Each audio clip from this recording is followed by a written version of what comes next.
نحمده ونصلي على رسوله الكريم اما بعد فاعوذ بالله من الشیطان الرجیم بسم اللہ الرحمن الرحیم سبحان اللہ وبحمدہ سبحان اللہ العظیم اللہم انفعنا وعلمنا ما ينفعنا وزدنا علما آمین یا الہی آمین۔ السلام علیکم ورحمۃ اللہ وبرکاتہ۔ امید کرتی ہوں کہ آپ سب خیریت سے ہوں گے۔ تو انشاءاللہ ہم اپنا دین رحمت چیپٹر جو ہے اس کو کنٹینیو کرتے ہوئے آج کا جو ہمارا ٹاپک ہے چھوٹا سا وہ ہے کھانا کھلانا۔ تو شروع کرتے ہیں۔ اللہ سبحانہ و تعالیٰ قرآن پاک میں جو انسان سے جو مطلوب ہے اس کی تصویر، اس کا ایک پہلو اس طرح سے بتاتے ہیں کہ وہ لوگ اس کی محبت میں مسکین اور یتیم اور اسیر کو کھانا کھلاتے ہیں۔ یہ بات اللہ سبحانہ و تعالیٰ سورہ الدہر آیا نمبر 8 میں فرماتے ہیں کہ اسی طرح قرآن پاک میں بتایا گیا کہ آخرت میں جب اہل جہنم سے پوچھا جائے گا کہ کیا چیز تم کو جہنم میں لے آئی، تو اس کی ایک وجہ یہ بھی بتائیں گے کہ ہم مسکین کو کھانا نہیں کھلاتے تھے۔ یہ بات کہاں اللہ سبحانہ تعالیٰ فرماتے ہیں؟ سورہ المدثر آیا نمبر 44 میں۔ یعنی کہ جہنمیوں سے جب پوچھا جائے گا کہ کون سی جگہ چیز جو ہے، گناہ تو ان کے باقی بھی بہت سارے ہوں گے، کیونکہ جب انسان سرکش ہو جاتا ہے، اپنی منمانی کرتا ہے، اللہ کے حکام کی پیروی نہیں کرتا، تو پھر وہ جو نہ سو اس سے ہو وہ کرتا ہے۔ اس کو حرام کی، حلال کی، کسی کے ساتھ زیادتی کی کوئی تمیز باقی نہیں رہتی۔ لیکن اس میں سے ایک جو خاص ایک جگہ اور بھی اللہ سبحانہ تعالیٰ ذکر فرماتے، وہاں پر یہ ہے کہ ہم نمازیں نہیں پڑھتے تھے، ہم یتیموں کو کھانا نہیں کھلاتے تھے۔ تو یہ ساری چیزیں جو آج انسان دنیا میں بہت ہی لائٹ لیتا ہے، تو اس دن یہ انسان کے جیسے کہتے ہیں نا کہ گلے کا پھندا بن جائیں گی۔ پھر اسی طرح کی آیتوں میں اطعام یعنی کہ کھانا کھلانا کا لفظ جو ہے علامتی معنی یہ میں ہے کہ اس کا مطلب یہ ہے کہ اسلام کے مطابق ہر انسان کے لیے ضروری ہے کہ وہ دوسرے کسی انسان کو بھوک پیاس کی حالت میں دیکھے تو اس کی بھوک اور پیاس مٹائے، وہ اس کی حاجتوں کو پورا کرے۔ دوسروں کو کھلانا یا ان کی ضرورتوں کو پورا کرنا بلا شبہ بہت بڑا عمل ہے۔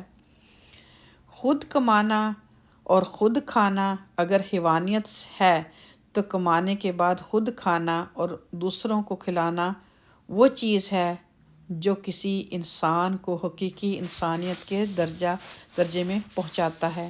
یعنی کہ یہ کام تو اگر کوئی انسان کرتا ہے کہ خود ہی اپنی ٹیکر میں لگا رہتا ہے، خود ہی کماتا ہے، خود ہی اپنی جو انکم ہے جو اس سے خریدتا ہے اس کو انجوائے کرتا ہے، تو یہاں پر کیا بتایا گیا؟ تو ایسا کام تو ایک اگر حیوان کو بھی دیا جائے، اس کے بھی آگے کچھ رکھ دیا جائے تو وہ بھی کھا لے گا۔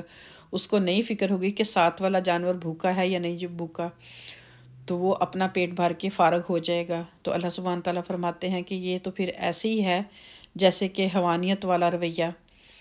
تو انسان کو حقیقی انسانیت کے درجے میں یہی چیز پہنچاتی ہے کہ وہ اپنے ساتھ ساتھ دوسروں کی ضروریات، دوسروں کو بھی خیال رکھے، چاہے وہ کچھ نہ ہو۔ جیسے کہتے ہیں کہ سم ٹائم انسان کے ذہن میں شیطان یہی ڈالتا ہے کہ کھانا تھوڑا ہی ہے، اگر سم ٹائم مہمان آ گئے تو ہوتا ہے کہ بھئی ہمارا تو اپنے لیے ہی نفع ہے، نہیں اگر اللہ تعالیٰ کے حکم سے آپ تھوڑا سا دوسروں کو آفر کریں گے تو 3 کا کھانا اللہ کے حکم سے برکت اس میں آ جائے گی کہ وہ 4 کے لیے نفع ہو جائے گا۔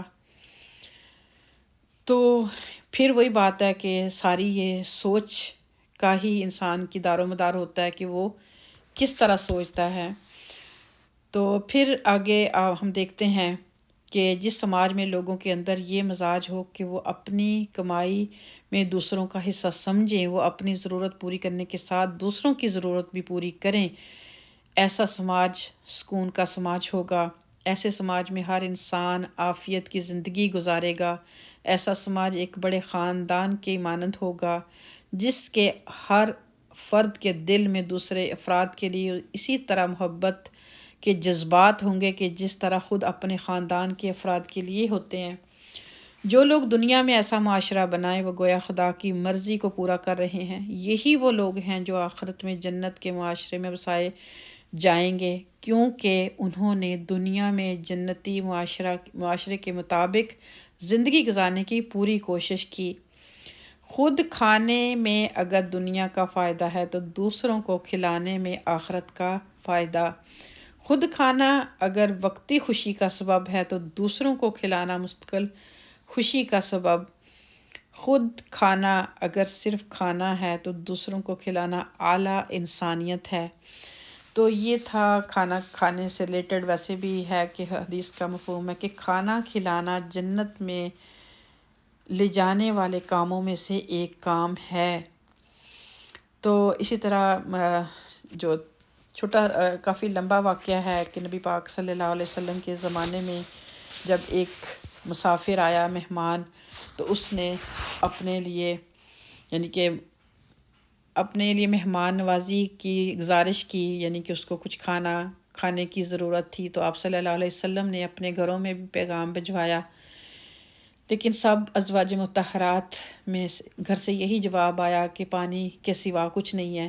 پھر اسی طرح صحابہ کرام سے سب سے پوچھنے کے بعد ایک انصاری تھا جو اس نے کہا اللہ کے بندے نے کہ یا رسول اللہ میں اپنا اس مہمان کو آج میں مہمان نوازی کروں گا، تو وہ اپنے گھر لے گیا۔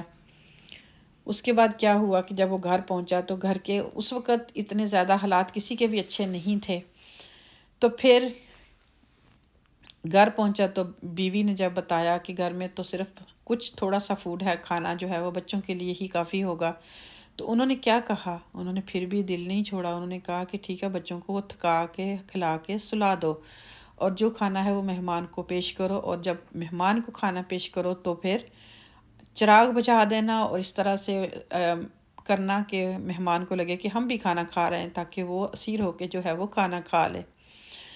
تو آج ہم اپنے رویے دیکھیں، اپنی حالتوں کو دیکھیں، ہماری فریج بھی بھری ہوئی ہے، ہماری پینٹریز بھی بھری ہوئی ہیں، ہم صبح کو جب کھاتے ہیں تو دوپہر کی فکر میں لپیٹ کے رکھ لیتے ہیں، دوپہر کو کھاتے ہیں تو پھر شام کی فکر میں اس کو کور کر کے رکھ لیتے ہیں، پھر اسی طرح آج اگر ہے تو کل کی فکر ہے، کل ہے تو پرسوں کی فکر ہے، پورے ویک کا کھانا ہے تو اس سے بھی اگلی کی فکر ہے۔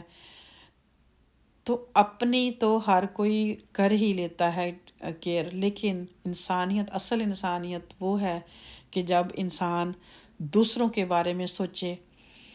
تو اللہ سبحانہ و تعالیٰ سے دعا ہے کہ اللہ تعالیٰ ہمیں یہ کام کرنے کی ہمت اور توفیق اور علم عطا فرمائے۔ اس کے بینیفٹ ہمیں اگر سمجھ آ جائیں تو یقین کریں کہ اگر ہم اپنے پچھلے صحابہ کرام کے واقعات پڑھتے ہیں تو وہ بازاروں میں نکل جاتے تھے کہ کسی کو تلاش کرنے کے لیے کہ کوئی آ کے ہمارے گھر میں کھانا کھا لے، ہمارے کھانے میں شامل ہو جائے، تو اس وقت تھا کیا، روکھی سوکھی روٹی یا پھر کھجوروں سے گزارا، کھجوروں میں پانی سے گزارا۔ تو ہم پھر اپنی زندگیوں کو دیکھیں تو ہمارے پاس تو الحمدللہ ثم الحمدللہ اتنا زیادہ ہے کہ ہم جتنی چاہیں اس عمل کے ذریعے جو ہے وہ نیکیاں کما سکتے ہیں۔ اللہ تعالیٰ سے دعا ہے کہ اللہ تعالیٰ ہم سب کے حالوں پر رحم فرمائے۔ اپنا بہت خیال رکھیے گا۔ انہی چند باتوں کے ساتھ اجازت چاہوں گی۔ السلام علیکم ورحمۃ اللہ وبرکاتہ۔